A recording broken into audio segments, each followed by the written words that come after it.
bienvenidos a una nueva edición de Tiempo para Aprender de cuarto de secundaria, aquí por USMPTV Aprende con Todo. Y hoy nos vamos al Medio Oriente. Sí, así se le llamó a esta zona del mundo. Y luego iremos a dar un paseíto por la China. No me refiero a esta China. Me refiero al hermoso, inmenso país de China. Así que acompáñenme a ver este programa. A mediados del siglo XIX, este era el Imperio Otomano. Sí, antes de quedar reducido y convertirse actualmente en Turquía. La cosa es que Medio Oriente estaba bajo el poder del Imperio Otomano, donde surgió el movimiento nacionalista árabe. Hola Hugo, ¿quieres saber en qué consistía este movimiento? Sencillo, este movimiento intentaba constituir un estado que englobaba a toda la nación árabe. Pero aunque los diferentes territorios de Medio Oriente compartían una misma cultura, todos buscaban independizarse de los otomanos, también conocidos como turcos.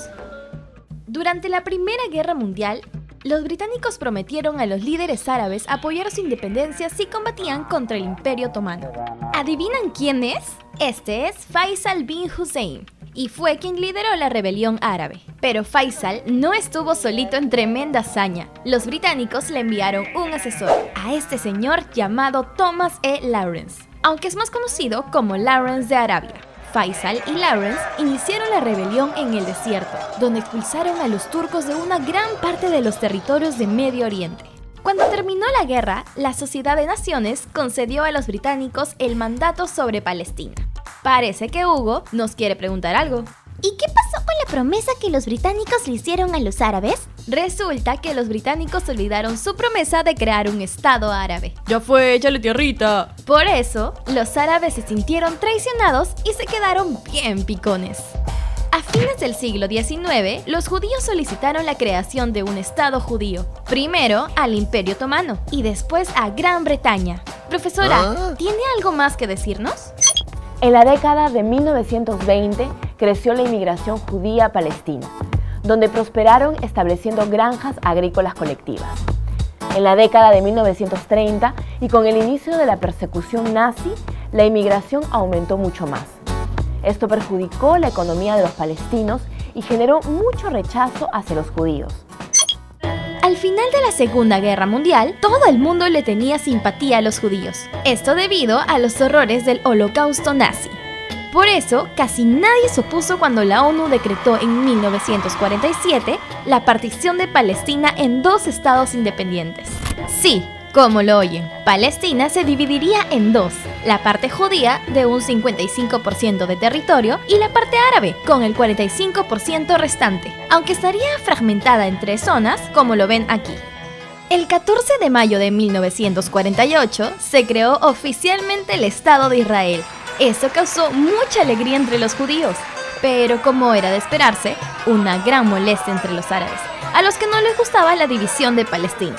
Los países árabes vecinos no aceptaron la resolución de la ONU, iniciando un largo periodo de conflictos con Israel.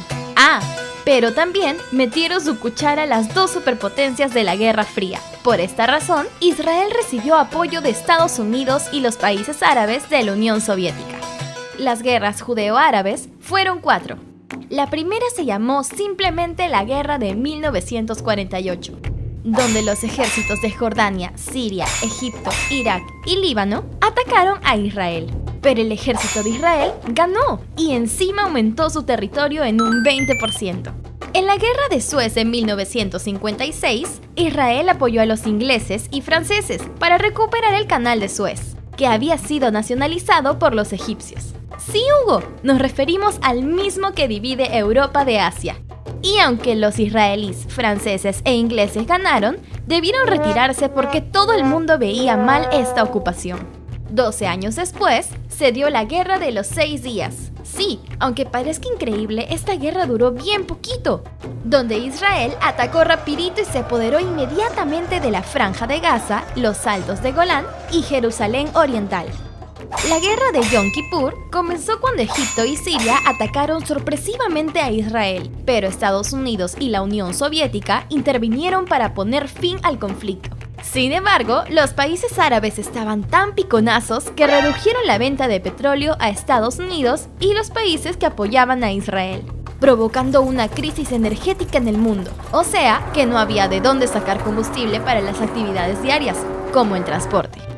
Paralelamente a los conflictos que ya vimos, el país de China pasaba por varios procesos.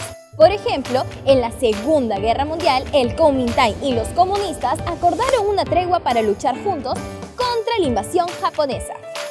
Es que la unión hace la fuerza. Pero parece que no les duró mucho, porque terminada la guerra, se volvieron a pelear. ¡Uy! Es que nunca pueden ser tranquilos. Los nacionalistas del Kuomintang, liderados por Chiang Kai-shek, y los comunistas, liderados por Mao Zedong, estaban preparados para pelearse otra vez. Ah, pero esta vez, Estados Unidos y la Unión Soviética metieron su cuchara. Sí, cada uno apoyó a un bando. Como tú eres comunista como yo, entonces te apoyo.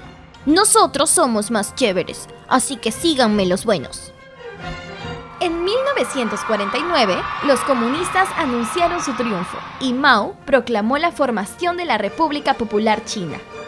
Como el líder nacionalista Chiang Kai-shek había perdido, se refugió en la isla china de Formosa y formó un estado independiente, Taiwán.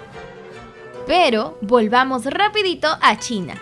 Como Mao se volvió presidente, la República Popular China pasó hasta por 4 etapas.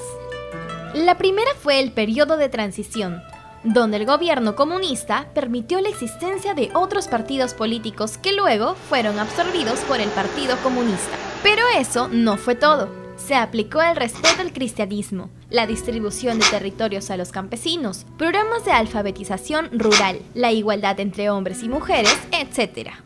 Posteriormente tuvieron influencia soviética. Sí, los soviéticos le dieron su apoyo a China.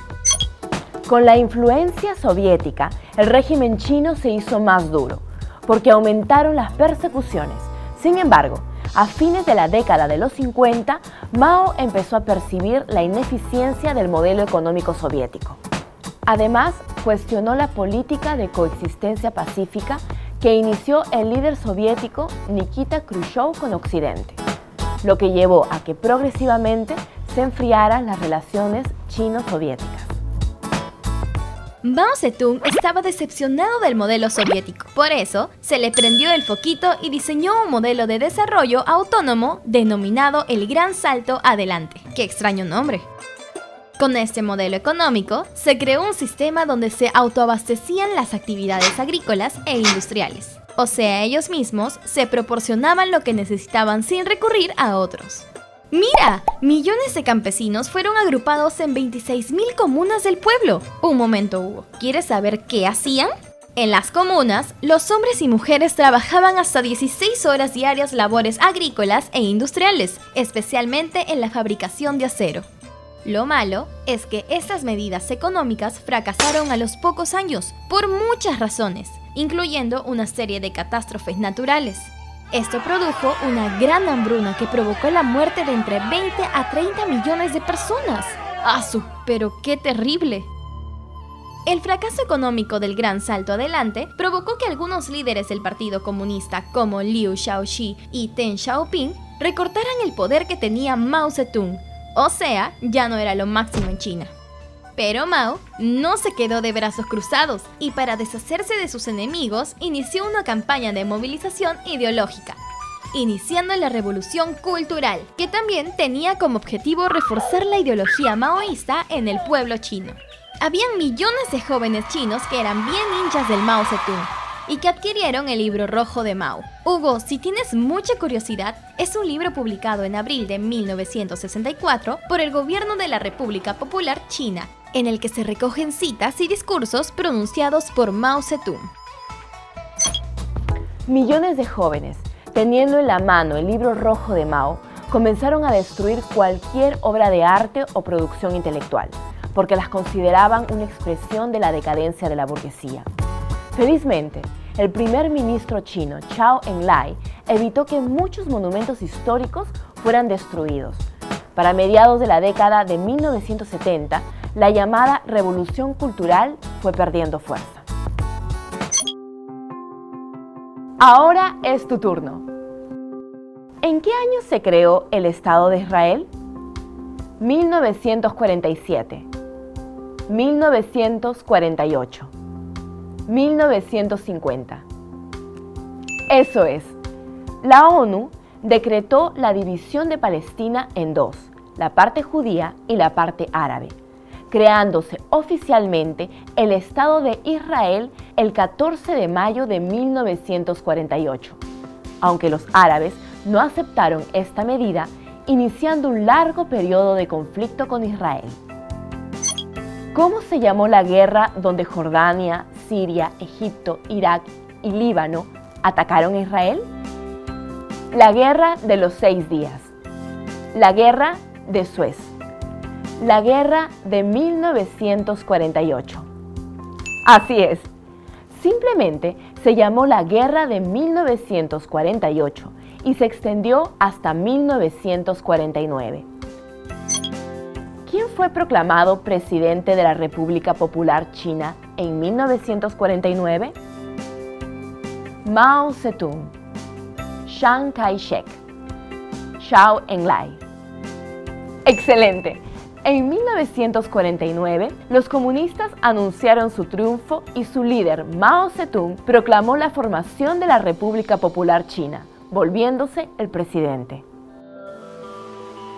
Hoy aprendimos que, durante la Primera Guerra Mundial, los británicos prometieron a los líderes árabes apoyar su independencia si combatían contra el Imperio Otomano. Lamentablemente, olvidaron su promesa al finalizar la guerra, haciendo que los árabes se sintieran traicionados. En 1947, la ONU decretó la división de Palestina en 2 estados independientes, creándose en 1948 el Estado de Israel. Palestina y los países árabes vecinos no aceptaron la resolución de la ONU, iniciando un largo periodo de conflictos con Israel.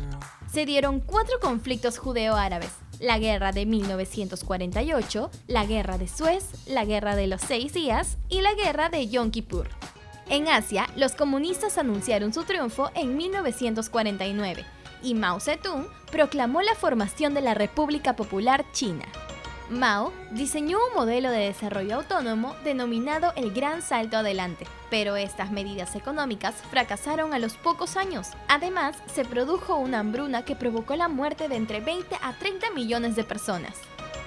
El fracaso económico del Gran Salto Adelante provocó que algunos líderes del Partido Comunista recortaran el poder que tenía Mao Zedong. Mao inició una campaña de movilización ideológica para deshacerse de sus enemigos, comenzando así la revolución cultural que duró hasta mediados de los 70s. Reflexionemos. ¿Piensas que es justo que Palestina fuera dividido? Posteriormente, Israel fue quitando poco a poco más territorios de Palestina. Si nuestro país fuera dividido, ¿cómo tomarías esa situación? ¿Era necesario que las superpotencias se metieran en los problemas de otros países en la Guerra Fría? Aún hoy en día es una práctica muy común de países, como por ejemplo en Estados Unidos, teniendo estas medidas simpatizantes y detractores. Actualmente, China es una potencia económica, aún después de todos sus problemas históricos y sus malos procesos políticos. ¿Cómo crees que se dio este milagro económico? Pero, incluso con todo esto, aún vemos una gran desigualdad social en ese país. ¿Sabías que en la fiesta judía del Yom Kippur está prohibido trabajar? Yom Kippur significa el Día del Perdón, una celebración donde los judíos no pueden lavarse, ni comer, ni beber durante 25 horas seguidas. Los más devotos son quienes respetan más estas reglas. Ahora ya lo sabes. ¿Sabes de qué me acabo de dar cuenta? Que esto dice Made in China. De hecho, muchas cosas que nos rodean dicen eso, y es porque actualmente China tiene una poderosa industria, pero todavía se siguen primando las desigualdades. Por eso te recomiendo leer El siglo de China a Mao a primera potencia mundial de Ramón Tamames. Y bueno chicos, esto ha sido todo por hoy y con esta China me voy directo a mi casa. Pero no se preocupen porque nos vemos en el próximo programa, aquí por USMPTV Aprende con Todo. Esto fue Tiempo para Aprender. Y no se olviden de visitarnos en nuestra página de Facebook. ¡Chao, chao!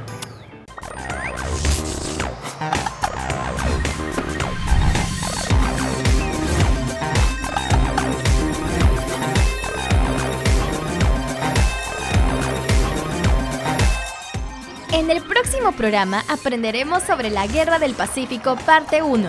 ¡No te lo pierdas!